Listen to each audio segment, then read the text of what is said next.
From the Alvin and Rosalie Sarachek studio, PBS Kansas presents Hatteberg's People. The richest lives are not measured by the years we accumulate, but by the precious connections we leave behind. Coming up on this edition of Hatteberg's People, we uncover a century of wisdom waiting just next door with a 102-year-old neighbor. And then we're going to travel to Augusta to witness a remarkable 75-year love story that started in childhood. Plus, we share the story of a sweet Kansas woman who proves you don't need to have children of your own to possess a true mother's heart. And we're going to head out to Harper County to meet the retired mechanic who became the hometown hero for every kid on two wheels. Yeah, see those stories and more as another half hour of Hatteberg's People starts right now.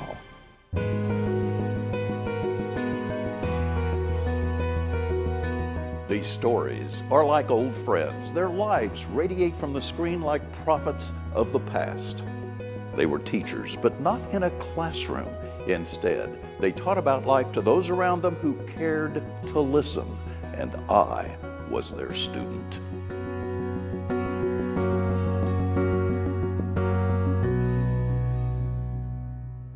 It is so easy to get caught up in our daily routines and completely overlook the people living right next door. But as this first story demonstrates, a simple introduction can change your entire perspective.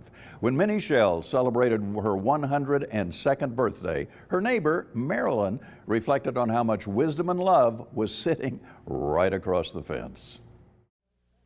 I'm just an old country gal, and that's all you can make out of me. There she was, 102-year-old Minnie Shell, sitting in a big overstuffed chair, surrounded by 87 of her dolls, 3 of her many daughters, and a former neighbor, Marilyn Haig. How can you touch someone else to let them know that there may be someone living right next door to them that's really a wonderful person if they just said hi? How do you do that? These people live here, they did all young folks, and they work, and some days I don't see anybody. So it kind of gets lonely sometimes. For over a year, Marilyn lived next door to Minnie. They shared their lives, talked about life, and Minnie, at 102, became an inspiration to her younger neighbor. I felt, Minnie, you told me off when I needed to be told off, and you gave me advice, and you know that. I don't have to tell you that. I had to straighten you out every once in a while. Yeah, she straightened me out, and that's what it was. I think you become a family, and I don't think you're really just a neighbor or just an unconcerned individual. You become a member of the person's family. And there was a lot of family. There was 10 of us children, and we was all poor and farmers. And I married a poor man farmer, a boy. But we was happy and loved each other. And we lived together about 76 years or maybe longer. Oh, Lordy, things has changed so much. She's not a lazy bone in her body. And I've picked cotton, and I've hoed, and I've plowed, and I've milked cows and churned. She doesn't make excuses. She doesn't say, oh, I'm getting old, therefore I can't do this. She's saying, maybe I'm getting old, therefore I better do this, so I will have the time right now to do it. She doesn't make excuses. She produces. But I'm happy I can, that I'm worth a little something. Her daughters bring her dolls from garage sales, and in these old hands, Minnie makes the dolls young again. Well, she looks more like a baby. See them little legs? More like children, like my children. Minnie's adult daughters are her support system. Minnie lives in her own apartment, and her girls, as she calls them, surround themselves with family memories and a mother whose religion is her guiding force. My Savior, He guides me every step I take, every breath I draw. I don't know nothing, and I'm ready to go any time that He calls me. Before that happens, she's touching lives like Marilyn Haig's. Marilyn, who was first a stranger, then a neighbor, and finally, a friend. I would say God gave me my grandmother, which I had never known when I was a child. Now, as an adult who has a child in her at times, The good Lord gave me a neighbor who was also my grandmother. I just love everybody. I don't have nobody that I don't love.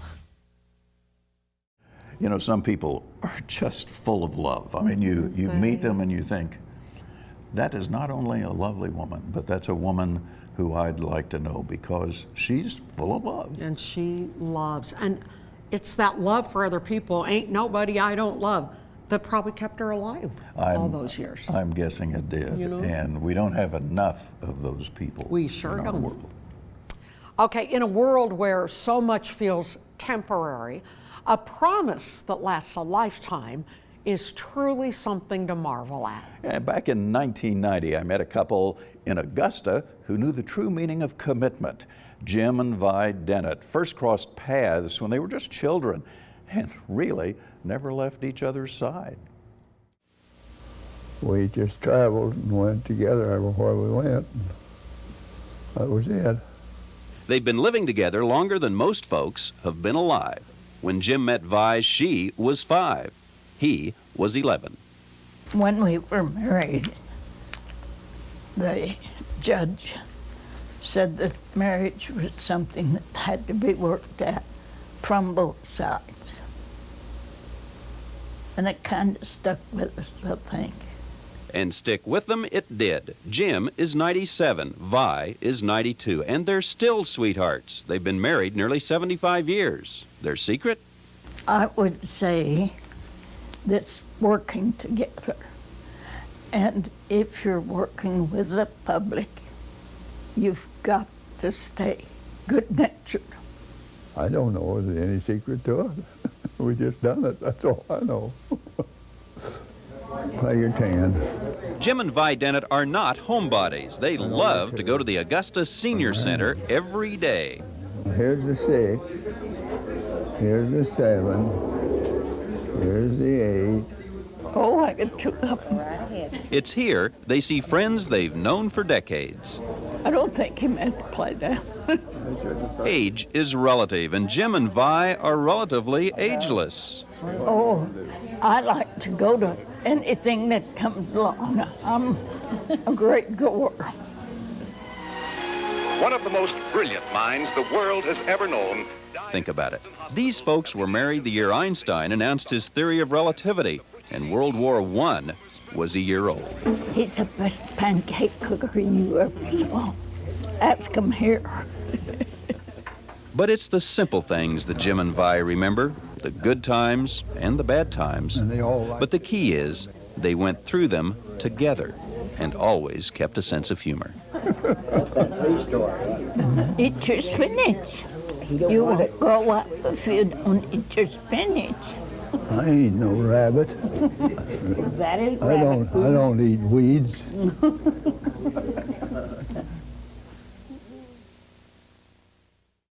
In his younger years, Jim ran a Western auto store and then a grocery store. Now, he lived to be 105. He lived to be 105. 105. All of us should be so lucky. Wow. Now, Vi died 4 years earlier at age 96, but obviously they enjoyed life and they were blessed with great genes, living to 105 and 96. You know, it's not about literally how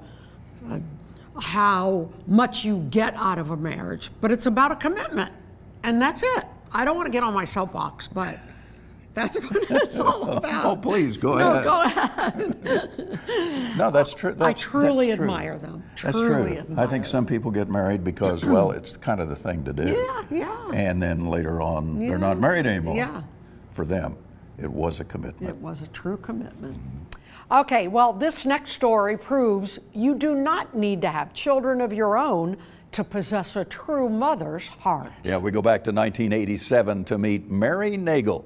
Now, she never had a family of her own, but her love for children was absolutely boundless. Rather than keeping that warmth to herself, Mary turned her quiet time into a beautiful mission, handcrafting clothing for needy kids she would likely never even meet. I am your child. Tijuana, Mexico. Children living at a garbage dump. Children needing help. I am your child. Wichita, Kansas. Mary Nagel sits in her living room working, knitting, and thinking. Although she's never met these children of poverty, she's close to them. This year, she made over 100 dresses for Project Concern, an international health organization. I've got to keep busy as long as the Lord lets me live. And I can't sit here and hold my hands and grow crazy. So I make little dresses, and I make afghans, and I make baby quilts. You name it, and I'll make it. Some of Mary's friends showed us a small sampling of the dresses she's made so far this year, all for children primarily living in Mexico. The Lord never let me have a daughter of my own. And when He called me to this work, I said, Lord, give me money to buy the prettiest material I can find in all of Wichita, the prettiest bias binding, and let these little things go out to the needed daughters of the world. And I just love children. I think when I get to heaven, if the Lord will give me a family of 50 children, I'll be happy to sit under my own fig tree and sing to my beloved children. Mary Nagel is a remarkable woman for many reasons. The fact that she cares enough to make 100 dresses for needy children is special, but add to it this fact. A few days ago, Mary turned 100 years old.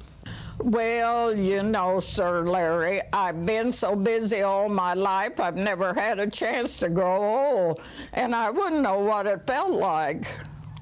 So don't ask me. I've got so many things to finish before I die, I'll never get them all done.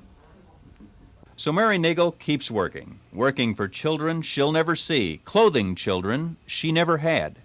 And she is living proof. Not all the saints are in heaven. I am your child.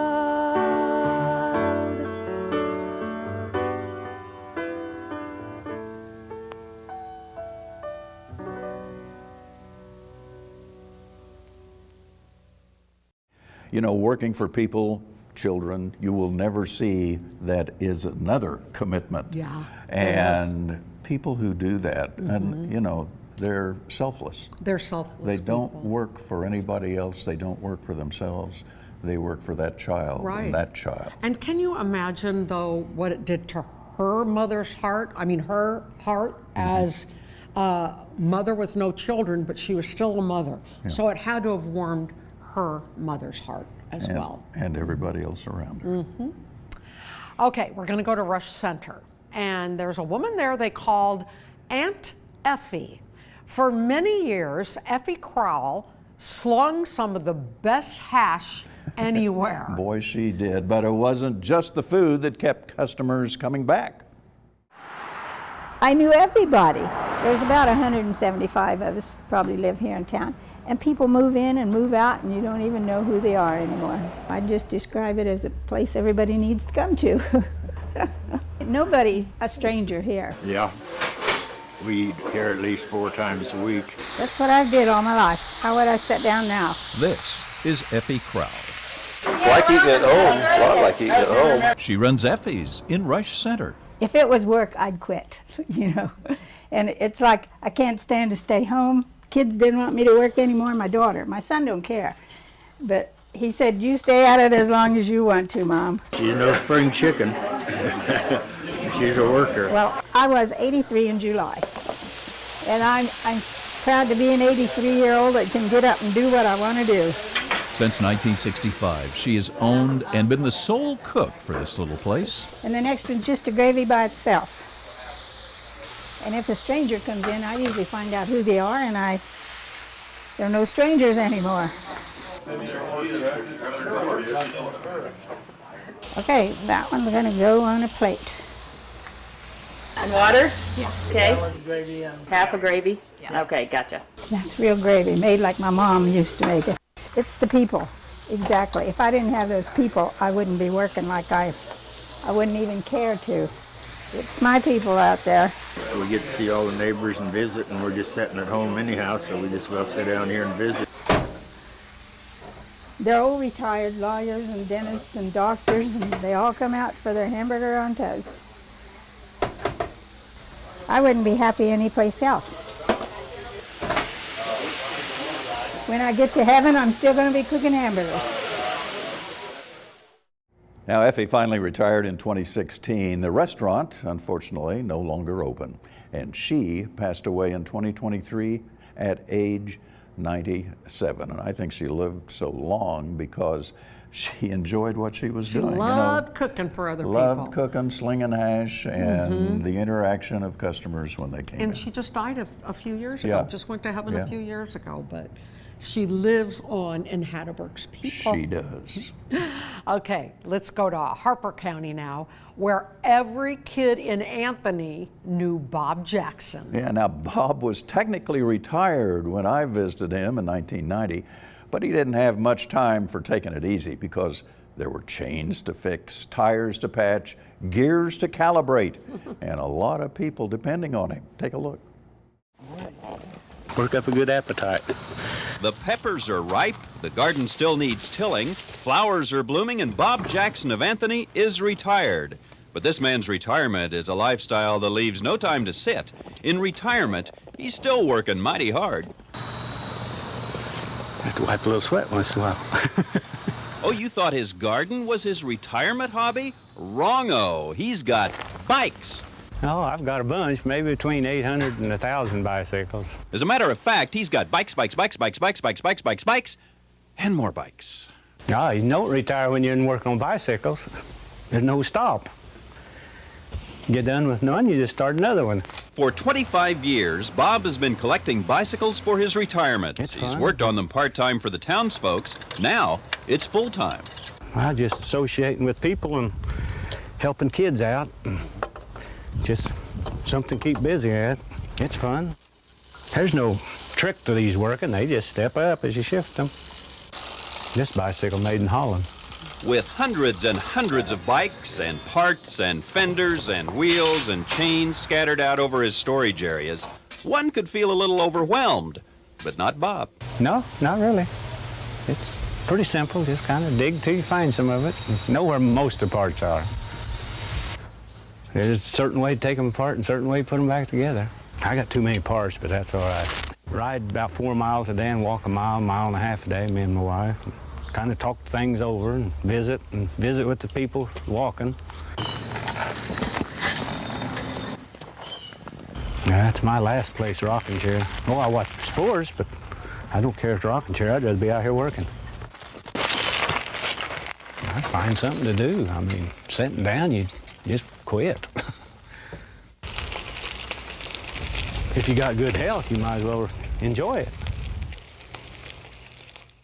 Now, prior to this, Bob had attended school for watchmaking and fixed timepieces for several years. That, in addition to working at Beach Aircraft and then as a heavy equipment operator. But my guess is what he really enjoyed was fixing the bicycle tires for the kids. I mean, he's done everything. Oh, he has. And the bike repairs kept him busy for many years. Finally, in 2013, Bob passed away at age 85. Yeah, he lived a great life and helped a lot of people. And helped a lot of kids. Okay, the heartbeat of a small town is rarely measured in population. It is measured by the stories its people chose to share with one another. And in 1987, I met a woman who took responsibility seriously. Nancy Crum was the proud editor of her local newspaper. She understood that in a close-knit community, the headlines are more than just information. They are the ties that bind everyone in that community together. I just try to do my best.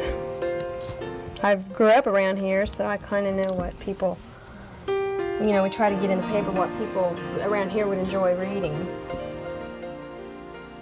I worked here when I was in high school, but I've been editor since about July.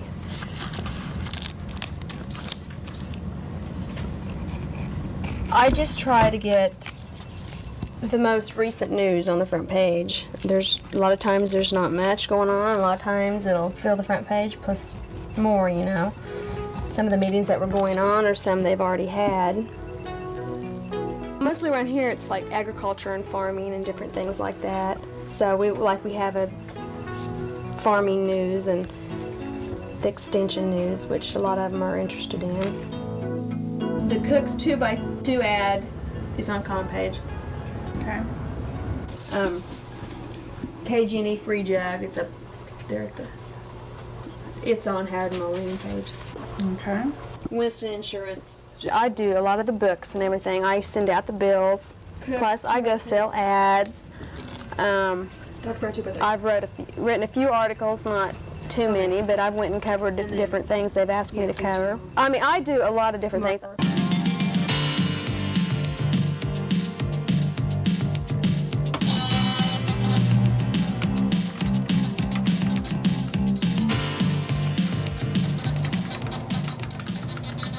This community is mostly senior citizens, really.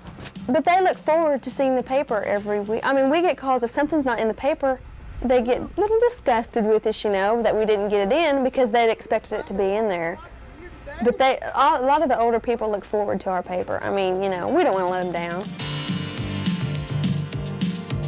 Just because we're small does not mean a thing. I mean, you know, we're just like the larger communities. I mean, things happen. Things that need to be reported on. I think, you know, people need to know, and that's what we're here for, our small town paper, or any paper, to let people know what is going on in the community. They wouldn't know if, you know, a lot of them wouldn't know what's going on if we didn't put it in the paper. I enjoy working with the people and helping the community out. I try. I mean, you know, I don't know what they expect from me, but I try to do my best.